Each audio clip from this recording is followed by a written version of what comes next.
നിങ്ങളുടെ സ്വന്തം ജീവിതത്തിൽ മാത്രം ശ്രദ്ധ കേന്ദ്രീകരിക്കുക.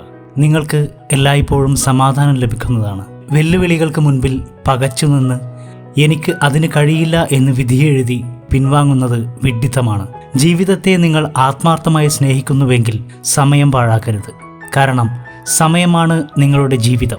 ലോകത്തിലെ ഏറ്റവും ബുദ്ധിമുട്ടുള്ള കാര്യം സ്വന്തം തെറ്റ് മനസ്സിലാക്കുക എന്നതും അത് സമ്മതിക്കുക എന്നതുമാണ്. മറ്റുള്ളവരുടെ തെറ്റുകൾ കണ്ടെത്തി അത് പറഞ്ഞു നടക്കുക എന്നത് വളരെ എളുപ്പമുള്ള കാര്യമാണ്. ഇടുങ്ങിയ ചിന്താഗതിയിൽ സ്വന്തം സ്വപ്നങ്ങളെ തളച്ചിടാതെ ചിറകുകൾ വിടർത്തി പറക്കുക.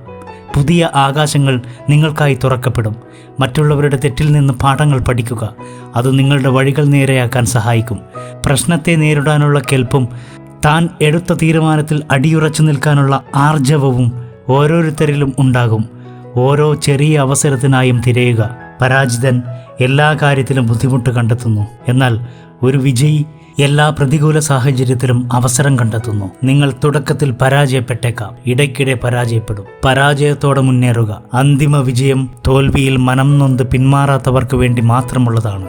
നിങ്ങൾ ഓരോ പ്രവൃത്തി ചെയ്യുമ്പോഴും പൂർണ്ണമായും വിശാലമായും ചെയ്യുക. പ്രവൃത്തികൾ ഭാഗികവും ശ്രദ്ധയില്ലാതെയും ചെയ്തതുകൊണ്ടാണ് ചിന്തകൾ ഭൂതകാലത്തിൽ കുടുങ്ങിക്കിടക്കുന്നത്.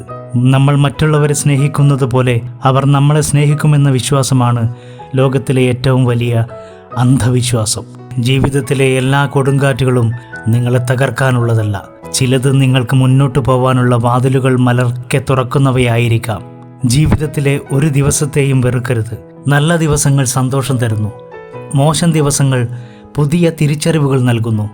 ജീവിതത്തിൽ വിജയം നേടുന്നവരെല്ലാം പ്രത്യേക കഴിവുള്ളവരായിരിക്കണമെന്നില്ല. പലപ്പോഴും ശരാശരി കഴിവുള്ളവരാകും വിജയികൾ.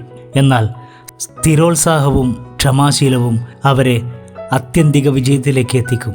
മറ്റുള്ളവർ അവരുടെ ആവശ്യങ്ങൾക്ക് വേണ്ടി നിങ്ങളെ ഉപയോഗിക്കാൻ പറ്റുന്നില്ല എന്ന് മനസ്സിലാകുമ്പോൾ നിങ്ങളെക്കുറിച്ചുള്ള ചിന്തകൾ അവരെ ഭ്രാന്ത് പിടിപ്പിക്കും. അതിൽ നിന്നും വൈരാഗ്യബുദ്ധി ഉടലെടുക്കും. ഒരു പുരുഷനെ ചതിക്കാൻ തുടങ്ങുന്ന സ്ത്രീ അയാളെ അവിശ്വസിക്കാൻ തുടങ്ങും.